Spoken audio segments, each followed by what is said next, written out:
Donc de Nanatsu no Taizai alias Seven Deadly Sins de son nom en anglais, donc qui est sorti bien plus tôt que prévu puisque d'habitude les chapitres donc de ce manga sortent les lundis comme Fairy Tail puisque les deux sont publiés dans le même magazine.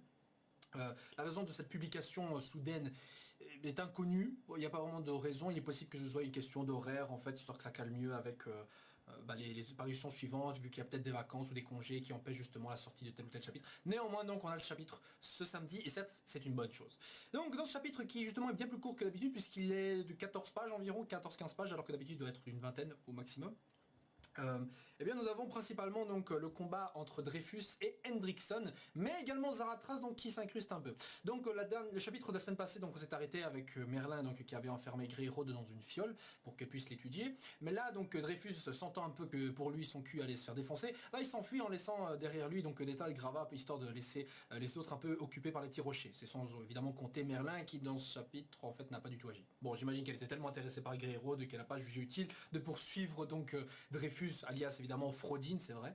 D'ailleurs, tu avais un petit commentaire, c'est marrant, de Gila qui disait derrière, ouais, tu devrais peut-être aussi libérer mon frère, voilà, qui est congelé quand même, qui est coincé dans la glace. Néanmoins, si elle faisait ça, je pense qu'il se transformerait en démon, si j'ai bien compris. C'est la raison pour laquelle d'ailleurs ils ont été gelés. C'est pour empêcher cette transformation en démon, donc s'il les libère, ils vont se transformer. Non. Enfin bref. Ensuite, ayant été rattrapé par Hendrickson, donc Frodin se lance dans une petite bataille plutôt sympathique entre les deux, où justement Hendrickson essayait de libérer le corps de Dreyfus de la possession donc de Frodin par l'utilisation de Purge. Purge étant donc un sort utilisé visiblement par les druides, en fait c'est pas vraiment très clair, même si Zaratras en est également capable, et ça on l'avait vu dans les chapitres des vampires d'Edinburgh, où justement il avait utilisé Purge sur des vampires, histoire d'enlever justement cette transformation en vampire.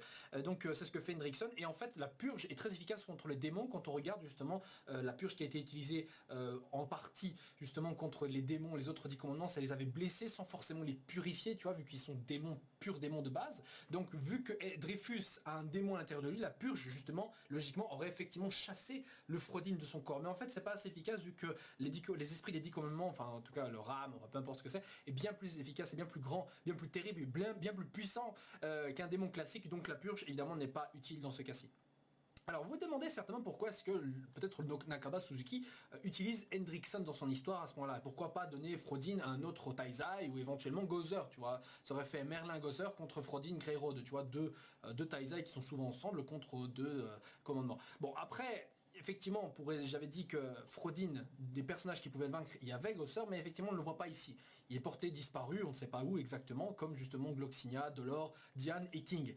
J'imagine que qu'il est peut-être pas forcément loin, qu'il est peut-être en train de protéger des gens, qui va savoir où, je sais pas, mais qu'on va bientôt revoir, je vais m'expliquer.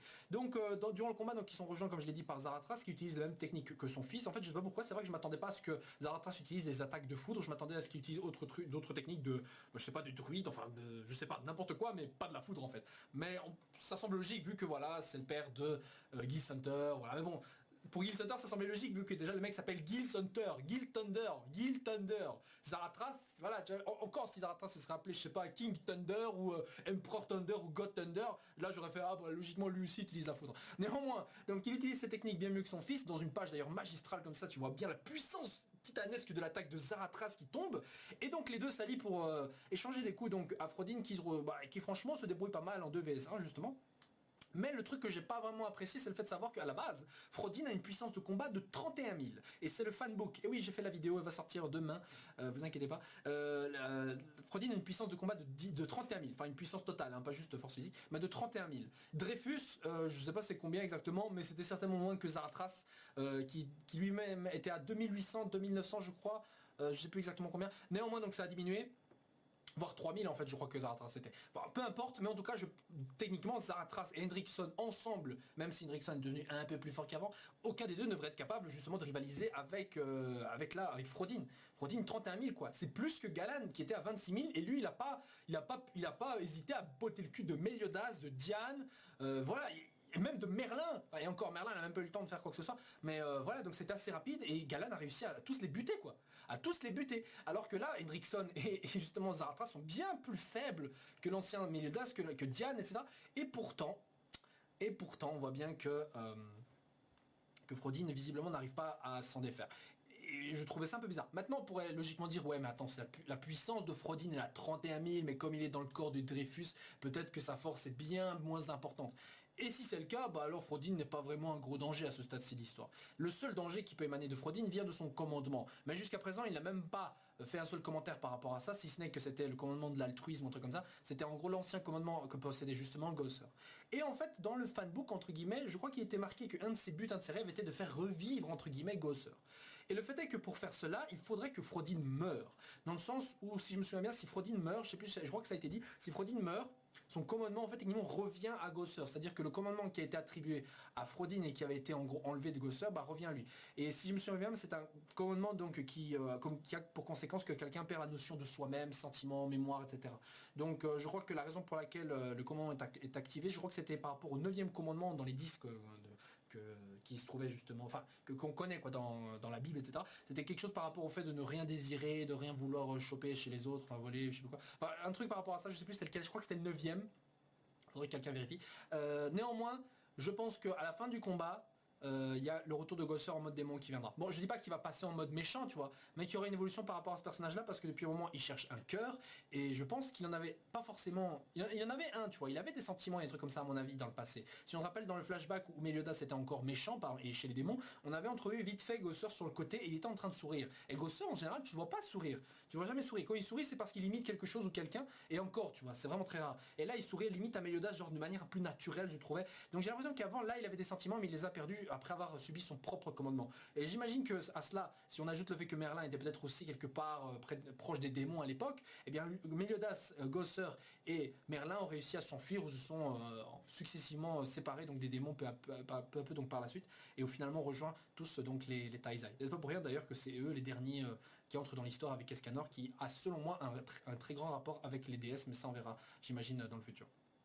Donc à la fin du combat, comme je l'avais dit, enfin du chapitre, pardon, comme je l'avais dit, Hendrickson dit donc à Zaratras, voilà, allez, voilà, c'est, j'ai utilisé Purge face à Frodin, ça marche pas, voilà. Et là donc Zaratras dit bien que si c'est le cas, il faudra donc visiblement faire autre chose. Bah, le seul truc que je vois, c'est le tuer. Bah, si tu peux pas purger le corps de Dreyfus, bah autant tuer Frodin. D'un autre côté, il est possible, et ça c'était une attrape, voilà, que comme il est également dit que Frodin adore posséder des humains, buter des humains, etc. Il est possible que Zaratras propose à Frodin de laisser tomber le corps de Dreyfus et de prendre possession du corps de son corps à lui. Donc Zaratras va faire, viens Frodin, possède-moi et libère Dreyfus. C'est ce que va faire Frodin. Et à ce moment-là, ils vont peut-être utiliser justement leur magie de purge histoire de le piéger, tu vois. C'est possible. Parce que bon, j'aime bien en fait Hendrickson et Dreyfus. Franchement, au début, je les kiffais pas trop. Tel quel, je les aimais pas trop comme personnage. Mais en fait, vous savez, quand je les ai bien aimés, j'adorais Hendrickson et Dreyfus dans les flashbacks. Quand ils étaient plus jeunes, notamment dans l'épisode, dans l'OAV numéro 2 ou 3, je sais plus, qui combinait en fait les petites scènes marrantes au maquet des mangas. T'avais des scènes où en gros t'avais Hendrickson et Dreyfus avec les femmes, etc. Je trouvais ça hilarant et personnellement je les adore ces personnes. D'ailleurs, je rappelle encore une fois que Hendrickson est aussi bien placé, voire même mieux, je crois, je sais plus, dans le classement des personnages favoris des lecteurs que Meliodas. Il est presque autant kiffé que Meliodas. Hendrickson, je veux dire, la première fois que je l'ai vu, franchement, je pensais qu'on allait, c'est bon, on l'avait vaincu, il est mort, fin d'histoire, mais on voit bien que Hendrickson reste dans l'histoire, et il faut le dire, il n'est pas forcément désagréable ce personnage-là.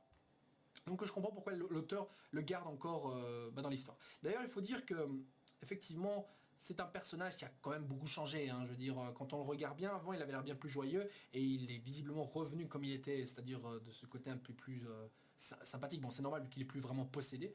D'un autre côté, ça le rend pas forcément plus utile que ça. En soi, il s'agit juste d'un gars qui a les pouvoirs de Zaratras et qui a une petite autorité. Tu vois, en gros, c'est pas vraiment plus important que ça. Donc j'attends toujours en tout cas le retour de Griamor qui est encore en mode en gamin, ça je ne cesse de le dire, mais je me demande si ça va vraiment être utile un jour. Parce que je veux dire, depuis le moment où il est revenu de l'entraînement là à Ishtar, il est resté coincé dans cette forme de gamin depuis super longtemps. Personne d'ailleurs n'a compris pourquoi, personne ne s'est demandé si c'était important, personne ne s'est demandé si c'était peut-être dangereux pour Griamor. Je veux dire, le mec il a perdu tous ses pouvoirs, il ne peut plus se battre, et personne ne dit rien par rapport à ça.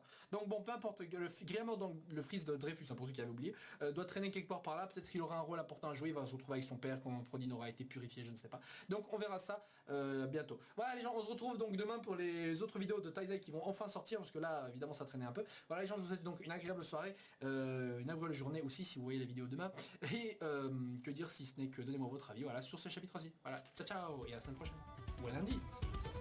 Zip.